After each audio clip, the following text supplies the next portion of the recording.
The Matrix is a science fiction film released on March 31st, 1999, and was written and directed by the Wachowskis. The film explored many themes of philosophy and religion through the means of a simulated reality. A reality that looks and feels real, but is entirely false. This film is, by no means, the first to explore the concept of a simulated reality. The Truman Show is another famous example, released in 1998. There's Total Recall from 1990, Tron in 1982, and a couple of others. But when The Matrix came out, it really codified the concept of what simulated reality was in film.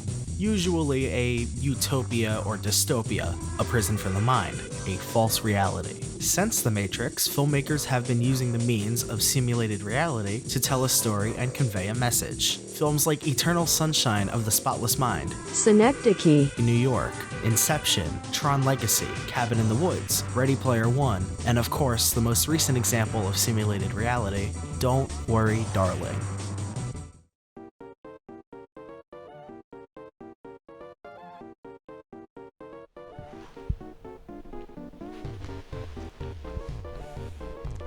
Hello everyone.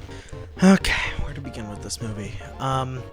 It's directed by Olivia Wilde and stars herself, Harry Styles, Chris Pine, and Florence Pugh. Now, this movie is a bit controversial nowadays because of the on-set drama and conflict surrounding the film and its release. Originally, the character of Jack, which is played by Harry Styles, is going to be played by Shia LaBeouf. He was later fired because he was allegedly clashing with the cast and crew and was not conducting himself properly. This led to a series of bizarre interviews with several magazine companies refuting each other's claims. Some more on-set drama includes Florence Pugh and Olivia Wilde getting into a screaming match, leading to negotiations regarding Pugh's limited involvement on set. In terms of red carpet drama, the first premiere for the film was something else. Harry Styles in #Spitgate allegedly hawking a loogie into Chris Pine's lap, which doesn't seem to be true, but the reaction from Pine is hilarious. There were also rumors that Wilde and Styles split during the filming of Don't Worry Darling because of their mostly hands-off appearance at this red carpet. As you can tell, the release of this film is complicated, and due to the controversy surrounding this film, it is inevitable that it would be dissected and talked about on a grand scale, with every small detail spoken about on page 6 articles and clickbait sites. Now, this begs the question, what is Don't Worry Darling about exactly? From this point on, I'm going to be spoiling the movie, but I won't be diving into the fine details of the plot. If you haven't watched the film yet, I recommend skipping this video until you've seen it. If you don't care or have already watched it, great, keep on watching. To put it briefly, Don't Worry Darling takes place in a desert corporate town called the Victory Project. Alice and Jack are an idyllic couple in this town that is seemingly set in the 50s. We meet several of the other residents of the town, including a wife named Margaret, who knows way too much and is outcasted by her fellow housewives. The more that Alice is left alone, the more she begins to realize that this perfect world is simulated. The Victory Project was started by a man named Frank, who is basically Mark Zuckerberg meets Jordan Peterson. Frank was so fed up with the world not being the way he wanted it to be that he made a simulated reality just so men could have power and control over their women. Alice begins to unravel this revelation, leading up to killing Jack with a glass and running away from a desert town and waking up. There's a fair amount of finer details that I'm just glossing over for time's sake. Just to get it out of the way, do I personally like this movie? Yes. Is it great? No. I think it is a perfectly fine film that is decently acted, save for Florence Pugh because she is amazing. It has very easy to understand themes, but the film's ending is disappointing and overall feels pretty predictable. So if Don't Worry Darling is an okay film, why make a video essay about it? Well, I have two reasons for that. The first is that this film is a hot topic and will hopefully drive traffic to this channel, thus giving me encouragement to keep working on videos. God knows I need it. The second is that I found it interesting how it used simulated reality to portray its message. It really made me think about how other films use simulated reality to convey an overall theme for their stories. I wanted to dive into that, so let's discuss the 50s, misogyny, and simulated reality. 50s culture in American society was interesting, to put it nicely. America during this era was prosperous, compared to nowadays at least. It was a time of scientific and technological advancement, iconic filmmakers creating art, and a stable economy that benefited the American people. The role of men in this kind of society was to go to work a 9-to-5 job, 5 days a week. The role of women was to stay home, cook, clean, and take care of the kids. Now, this wasn't the case for every man and woman in this era of America, but it was certainly the perception of society at the time. Although this time period was the most idyllic for American society, it was also deeply rooted in misogyny. Women during this time were seen as objects, and sex icons like Marilyn Monroe were taken advantage of massively during this time. It was very much a men-oriented society, as most of the government was run by men, most of the jobs were taken by men, and most of America's well-respected figures were men. Very rarely did women ever get the spotlight during this time. Marilyn Monroe is, of course, one example of a successful woman during this era. Naturally, that success came with sex abuse. Grace Kelly was another icon because of her roles in Rear Window and Dial M for Murder, both of which were Hitchcock films. But you get the idea that the 50s were a very cookie-cutter, very routine-like society oriented around the dominance of women by men. This misogynistic line of thinking would influence modern-day incel communities, alpha males, and even modern politics. Misogyny today has taken numerous forms.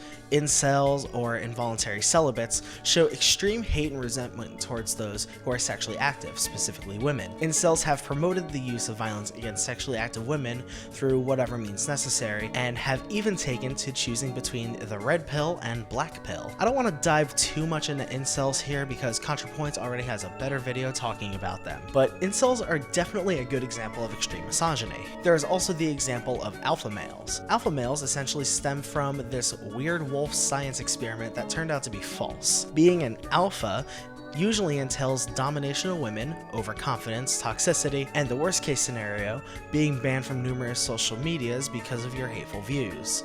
One famous misogynist, who I will not name, believes that women belong to men, viewing them as property. He used social media to spread his rhetoric to impressionable minds up until his banning. So yeah, definitely a fuckable person. Misogyny has also made its way into politics with the removal of federal protections on abortions, leading to its banning in several conservative states. Because of this 50s ideology, women now have less rights and less control over their own lives and bodies. This simulated reality makes it seem like this town is in a 50s era society. It screams the 50s, from its fashion design, to the oldies technology, to the culture surrounding the lives of these men and women. The men leave for their 9-to-5 job and come back to a clean house and a fully cooked meal by their wife. The women talk about their husbands, are in each other's business, and are doomed to a perpetuity of cleaning and cooking for their husbands. Not only is this misogyny rooted in the simulated reality itself, but the creation of such reality is rooted in misogyny. The twist of this film is that Alice was forced into this society by Jack, who just wanted to make her happy with this perfect life. It is implied that Jack did this by knocking her out and trapping her in their apartment, making sure there was no escape, basically stripping her of free will and controlling her through this reality. The creator of this reality, Frank, as I have mentioned before, is like Mark Zuckerberg meeting Jordan Peterson. In fact, Olivia Wilde's intention with the character of Frank was to make him based on Jordan Peterson. Peterson, for the 3 people who don't know, is a philosopher and a former college professor with allegedly left-wing views. If anyone has any evidence of this, please let me know. Peterson actually commented on Wilde's comments, and here's what he had to say about it. Now, Pine has a reputation as quite an attractive man, so that could be worse. I also hope that Chris Pine at least does the sartorial splendor of my very formal public wardrobe justice as he pillories me in the latest bit of propaganda disseminated by the woke, self-righteous bores and bullies who now dominate Hollywood and who insist that the production of such tripe. These are the thoughts of a well-adjusted human being. Anyway, based on this, the reason Frank made this simulated reality is for men to have control over women, trapping them in a perpetual misogynistic cycle. And that is exactly what Jack does to Alice in this film. Jack kidnaps his own wife, brainwashing her into believing she is living this perfect life and has nothing but constant sex with her seemingly against her will in an effort to control her life the way he sees fit. Don't Worry Darling uses the means of simulated reality to tell the audience that misogyny can take many forms and it is also bad. It doesn't exactly have the most positive message besides saying something equals bad. Alice is a strong female character who is fully independent of this false reality she lives in, but the writing of this film doesn't know what to do with that besides the non-condemnation of misogyny. This leads the movie to say a whole lot of nothing about how we as a society have surpassed the need for misogyny. This makes the ending all the more disappointing. All of this build-up to the ending moment being Alice leaving Victory and then waking up behind a black screen. The film does nothing after that. There could have been a moment where Alice wakes up from the simulation and looks over to her dead husband next to her. She could have this realization that she really did love him and he only wanted the best for her, but his betrayal overshadows her love for him because he took her hostage against her will to live this perfect and fake life and control her. There is no payoff in the end, only an inhale without an exhale. And that's how I would describe this movie. A breath held in without an exhale. There are a few minor details that need explaining though. The black and white dancers were a little confusing, though I think this could be a way of hypnotizing those involuntarily in the simulation, since watching these dancers is like watching a black and white spiral. How about the men? When they go to work, what happens? I believe that they do go to work for Victory by leaving the simulation and returning to the real world to actually work for Frank. What they do at this job is a mystery, but it is definitely written that they leave the simulation to work so they can keep living in the simulation. How about Alice's strange happenings? For example, the eggs cracking with no egg in them, the wall closing in on her while cleaning, her odd and frankly hilarious attempts at killing herself, the vision of Margaret slamming her head into the glass, among others. I think this is simple. The more she realizes she's in a simulated reality, the more it begins to unravel. During the dinner scene where she reveals that everyone has similar backstories and she can guess exactly how everyone met, she has already pieced together that whatever this isn't real. Alice, throughout the movie, has these glimpses of her real life as her memories flood back to her. This is evident during the rehabilitation scene, where Alice gets a shock therapy reminiscent of One Flew Over the Cuckoo's Nest. You ready? Here we go.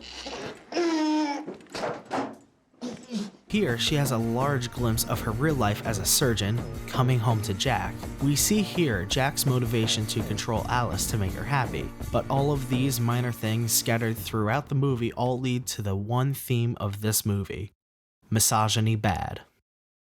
That was my brief analysis of Don't Worry Darling. Overall, it was a good film with some glaring problems. I hope you all enjoyed this video. I haven't put anything out in a while because I've just been busy with school and life and such, so hopefully if this video is well received, it will be a further incentive to keep going because I really do enjoy making videos like this. So yeah, thanks for watching, guys. Remember to do something meaningful and have a great day. Is it weird that I have like my Halloween stuff out for something that's not a Halloween movie? What am I doing with my life?